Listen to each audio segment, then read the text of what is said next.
Welcome to the Austin Business News Podcast, where business meets public policy and maybe a beverage. I'm Tina Cannon, your host and CEO of the Austin LGBT Chamber of Commerce. On today's pod, we'll talk about local business news. And in the headlines this week, state legislature, reefer madness, redistricting, and the lovely bathroom bill. We'll be back.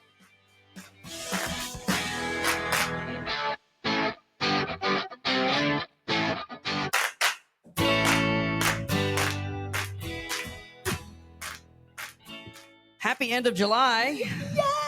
I'm here with Colton, Amy, and Fiona. Hello. Hello. Hi. Hello. Hi. Good morning.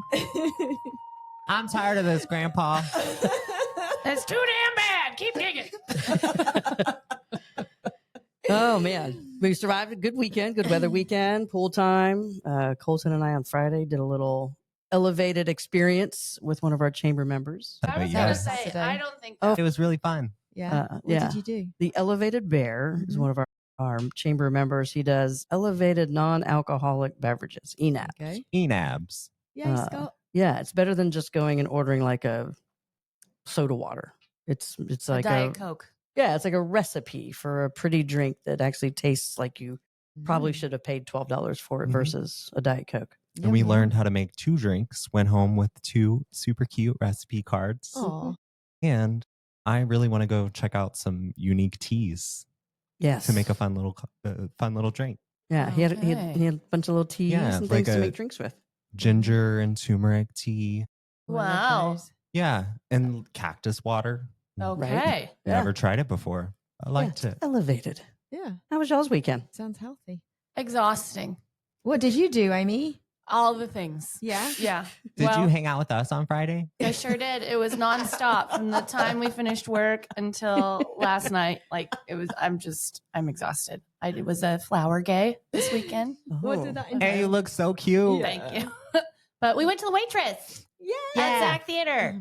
It was fun. That was- Bravo, Zach Theater. Oh my God, it was and the so entire cast. Yeah. Jenna, whoever you are, we Broadway love you. level talent. Yeah, we love you. That- So good. So good. Was it one in of the best shows the I've big seen main there. theater? Yeah? Yeah. Yeah. Nice. Yeah. Okay. And it was called? Waitress. Waitress. Okay. Yeah. Oh, sorry, I thought you said, and it was cold for a moment. Oh, it was very cold. much not cold. Well, it was. I brought my little blankie. I Oh. wrapped myself Oh up. no, I was dying of I thought heat. it was hot. Yeah, I was dying. I was fanning But- myself with the playbill the whole night. But the wine was flowing. The wine was flowing. We Yes. went from ENABs to wine. I love it. Well, We're all Balance. inclusive here. We're all about Yeah. balance. Well, it's a spectrum. Let's talk about some imbalance in the headlines where this is a full legislative edition. So here we go.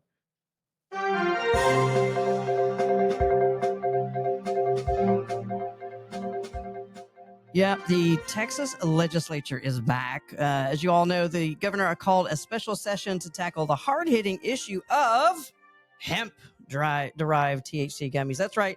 While property taxes balloon and grid reliability wobbles, flood mitigation should be top of mind. But no, Texas is putting Delta 8 and Delta 9 at the top of the legislative agenda. Abbott wants to tighten regulations on hemp-based products, which are currently legal thanks to a bill in 2019 that accidentally greenlit a booming legal weed industry. Since then, convenience stores and boutique dispensaries across Texas have been selling edibles and vape cartridges to get you, legally high, sort of.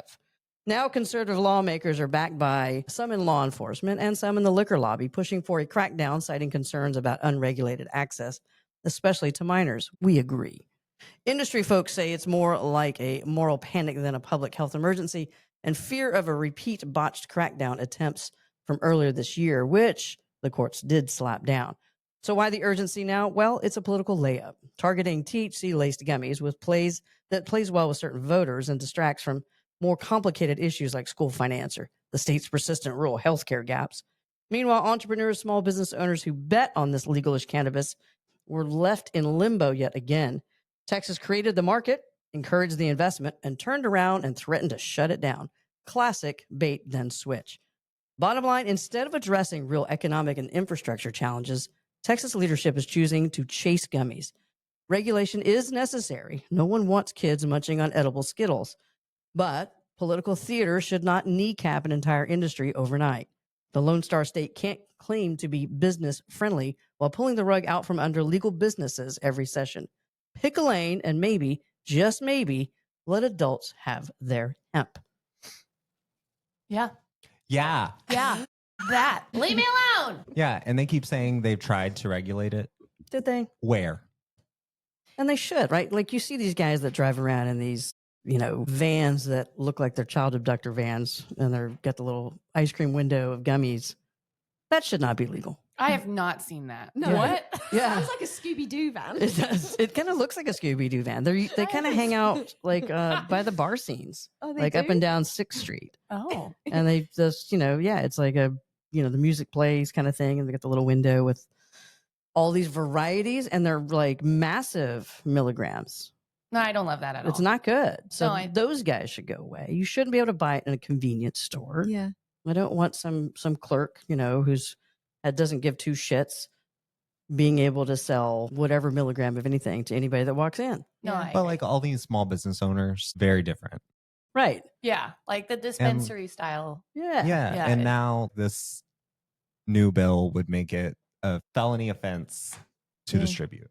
Ridiculous. I mean, we've seen this model has been effective in other states and has actually been a massive revenue generator. This is a multi-billion-dollar industry for Texas since 2019. I think it's fascinating how this happened in Texas because I clearly wasn't paying attention. Then all of a sudden, you see THC products everywhere. And on the way home from the gym in the morning, I pass a shop and they've got like great big plants growing in the window, like audaciously growing, audaciously. Yeah. And I'm like, how did that happen in Texas? I didn't think I'd ever see. I guess they're weed plants, are they? So you Hemp? can legally grow hemp. Okay, well they look like weed. I don't know the difference. You see, I'm a bit naive on all that. Of course But it's you like are. just growing right there on the window. Yeah, yeah. Like, I'm not oh. sure about the whole sciencey part of it, but yeah, It's a there's pretty plant. there's a way to make it, I guess, more potent. Yeah. But either way, I hope that they come out of the session and they spend the next 4 weeks just figuring out the right way. It's not like they have to reinvent it. They can look at other states and see what they've done with their regulatory environment and what do you say? Copy and paste. I've had a lot of caffeine. Well, not to leave everybody else behind, even if you're not into the Delta 8 or Delta 9, if you live in Texas, there's a good chance you're going to be redistricted. So the special session has another mission to redraw congressional maps again. Yeah, normally this happens only about every 10 years with a little thing called the census. But here we are, mid-decade, and Texas Republicans are gunning to tweak the maps. Why? Because the President Cheeto has reportedly made the call to the governor and is looking to lock up 5 more congressional seats to pad its paper-thin majority in the U.S. House. Of course, this isn't without risk. Overreach could backfire by cannibalizing. See what we did there? Safe GOP seats and triggering court challenges and legal landmines, of course, are already blinking. Federal judges and civil rights groups are watching closely. Lawsuits have been mounting over racial gerrymandering, particularly around Houston, where Black and Hispanic voters could see their political power sliced up like grocery store brisket, or like Austin. Meanwhile, Austin Democrats are weighing a classic Texas play, delay, filibuster, and maybe another quorum-busting walkout. The problem, the rules have changed. Walking out now could cost lawmakers hundreds per day and even open the door to being booted from office. So opposition is threading a tighter needle, less drama, and more strategic resistance. And then there's the broader question of why now? Texas is fresh off catastrophic flooding. The energy grid is a punchline, and critical school funding needs attention. But instead of addressing these, leadership has chosen to focus legislative energy on shoring up on electoral advantage. It's not governance, it's political venture capital. High risk, high reward with someone else's future on the line. Bottom line, this special session is not about serving Texas. It's about drawing lines and drawing power. Abbott and his allies are playing Tetris with democracy, and if the pieces don't fall just right, it could trigger legal backlash and electoral issues. Texas is once again proving it is not red or blue. It is a laboratory for partisan brinksmanship, and the experiment is just getting started. Oh boy. I hate it. But isn't that what the G stands for in GOP? Gerrymandering. Hate it. I just feel like having no control over this situation whatsoever, right? There's nothing that We're me powerless. like as a voter in this state, what could I possibly do about this right now? Nothing. You can right? definitely call your elected officials. I will say that having, been in and around politics, the voice of the voter does matter. And if there's enough of a groundswell, people, they listen to that. There's enough emails, phone calls, letters, drop by the office. If they hear a drumbeat of this is crazy and you're doing this mid-decade for no reason, there's no new data that's been presented that is requiring us. It's not like we had, 10 million new people moving to the state that we need to account for. This is really just exactly the definition of the word gerrymandering. And the South Park star literally said himself that he wants to do this to pick up 5 new seats. Yes, the South Park star. I know, I hate it. It's like Governor Newsom, though, who's playing hardball, which, there's been this long thing of like, when they go low, we go high, but that has not panned out. Not really. And so Governor Newsom has definitely leaned into the, oh, yeah, hold my beer. I'll draw 10 new seats. There you go. Because he can. And he's like, if you can do it, I can do it too. I don't know if you noticed, but, we're kind of big too out here in California. Uh-huh. Yeah. Fair play. Fair play. I mean, if you're going to play dirty, you got to play dirty back, I suppose, because the rules have changed. So it used to be that too, it was the only card we could play in the States. If you didn't agree and you were the minority party, you could leave. So if you recall a couple of sessions ago, a bunch of the Democratic Party left the state. Oh, that's right. Yeah. And since I then, remember they've that. changed the rules. So if you do that, Yeah. you're subject to penalties as well as being removed from your office, your duly elected seat. When did they change that rule? Overnight when we're never looking. It was in the last legislative session. Wow. That is insane. I didn't realize that. Yeah, because now Because they have the power. Yeah, they all got on a plane, didn't they? Went everywhere. Yeah. Yeah. They probably went to South Park. Like a beach somewhere in Mexico. Oh, yes. I mean, the important thing is to like pay attention and to make sure that we're, you're showing up and you're doing the right things, making your voice heard. Sequel to the session of last, now bathrooms. Governor Abbott, of course, expanded the session to include THC, flood recovery, gerrymandering, and where you pee.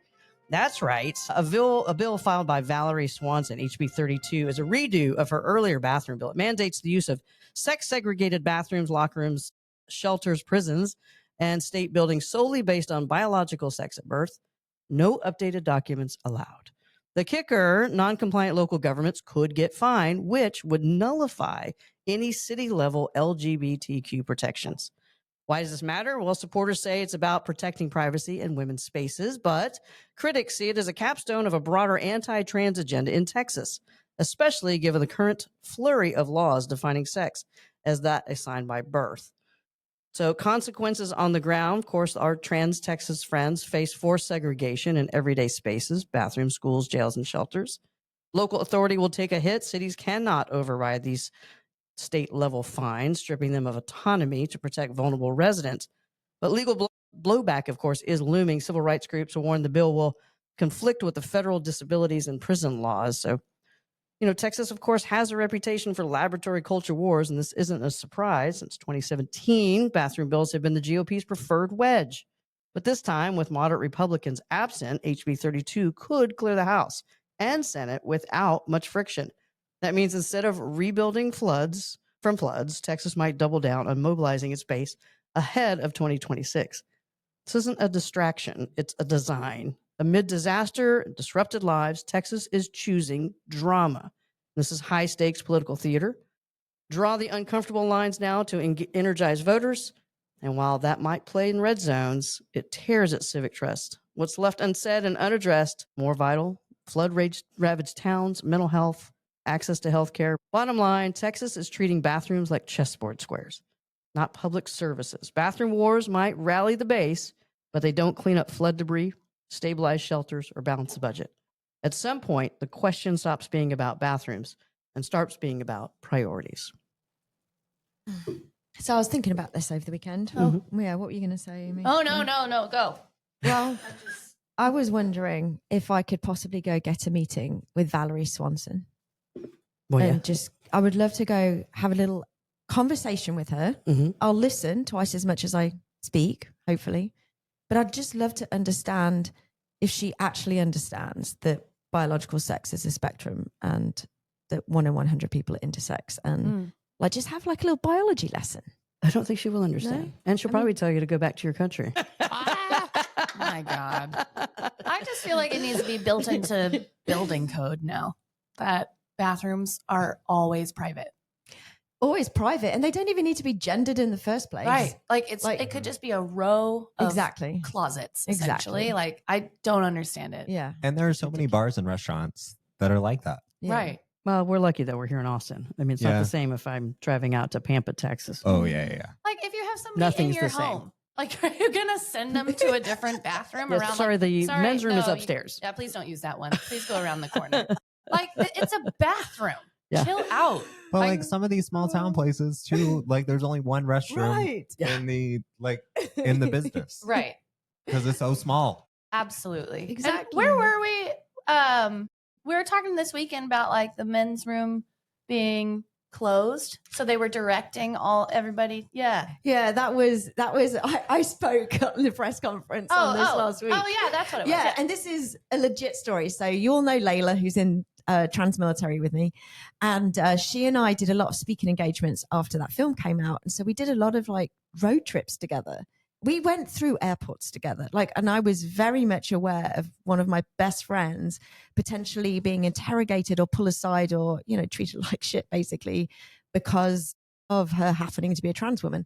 But we were on this. It was not Texas, but it was some other like rural state, and we stopped at a bathroom and the men's room was out of order. So there was literally a sign on there saying, everyone just use the women. This is so great. Right? See how it is. And then I was thinking to myself, do you realize that a trans woman is peeing in the bathroom right now? This is the things that's going on inside of my head. And it's like, it was just no big deal. And it doesn't have to be a big deal. And it upsets I me know. so Maybe we just need to sabotage plumbing. What do Oh. people think happens in the bathroom?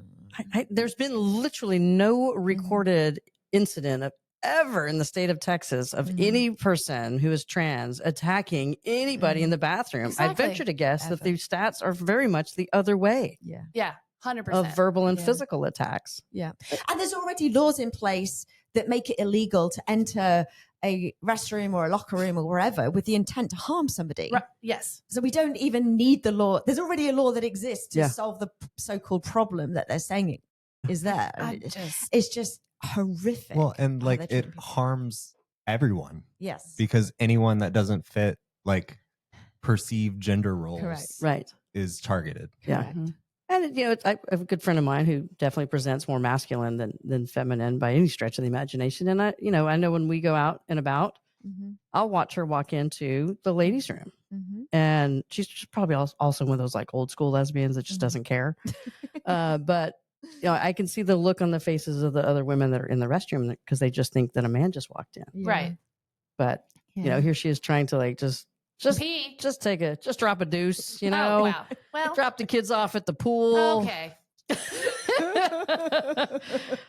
Oh, I'm having fun memories. I don't know whether to share this story on the pod or not, but here we go. Well, it's happening. Buckle up. So 2004, when I first came out as gay, and I was in a relationship with my first female partner for 2 years, and she is 19 years older than me. So I'm like, oh yeah. See that Okay, face? Sarah Paulson. I was 27, I think 28. Okay. And so, she was like 40 something. But anyway, it was so exciting first going out as gay because then you realize, I can go to the toilet with my girlfriend. Oh my God. So I remember, like going to some restaurant, probably like an Applebee's or something. Yeah. Oh. And like we got to go to the toilet together and wash our Oh, hands my. together. I remember like we kissed, and it wasn't like a full out make out snog, but it was definitely like a kiss between people that are dating. And I remember this woman coming into the bathroom. Oh, nice. Thinking her like, whoa, why is this girl kissing her mother? Oh, wow.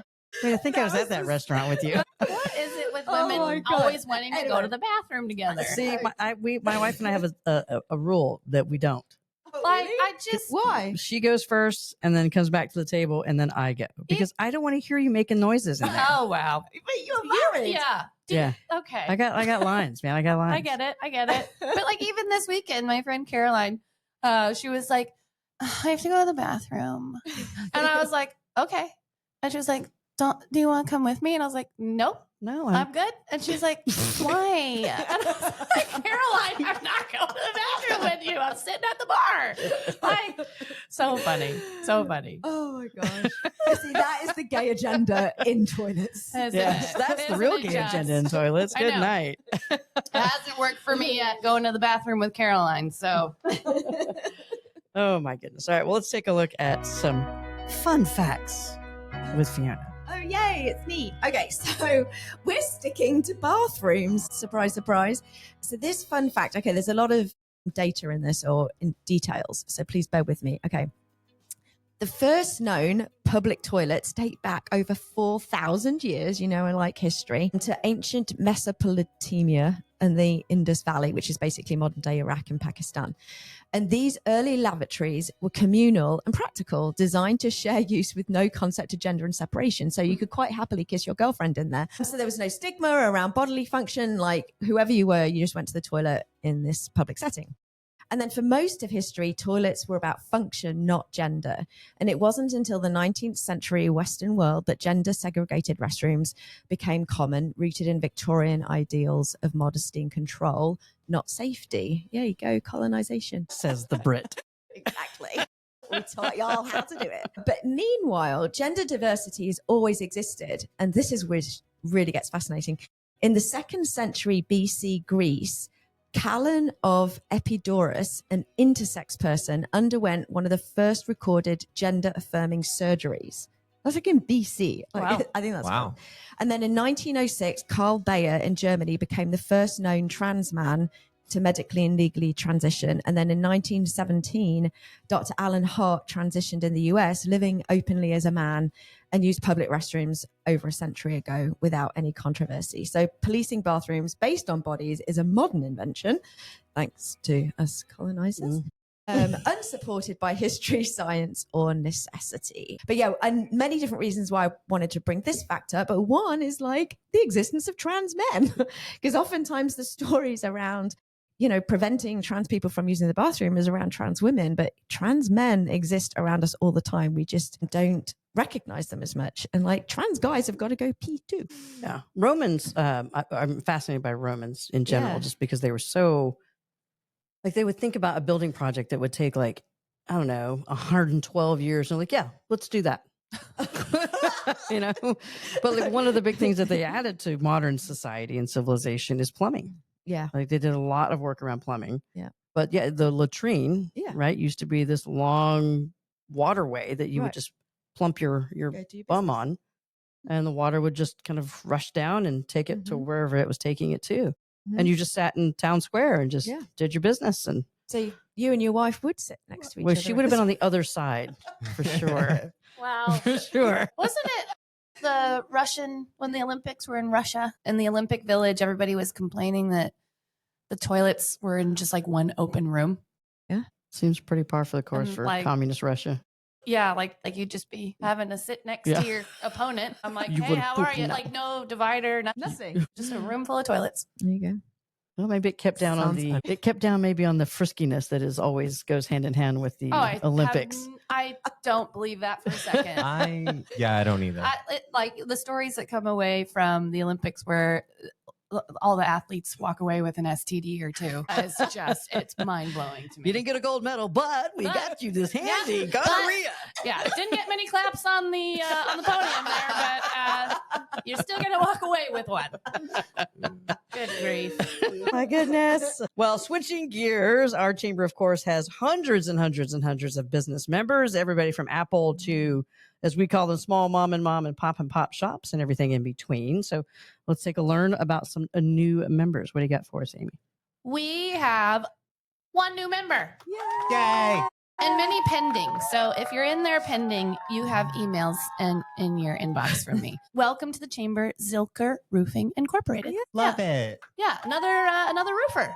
Look at all the trades coming to the chamber this year. This is awesome. That's I'm great. into it. Yeah. Especially with all the massive amounts of infrastructure jobs that are coming to our area. Everything, of course, that we always talk about, from the convention center, rail, light rail, I-35, And then also the Dell Medical Center, which doesn't really get included in that discussion, but that's, thousands and thousands of jobs. And it's pulling from the kind of the residential trades for those folks that are going into those spaces. But there's definitely a shortage. I know our friends at Workforce Solutions have the Infrastructure Academy, where if you were interested in learning a new trade, maybe a job and career switch, they will teach you everything you want to know about any given portion of those fields.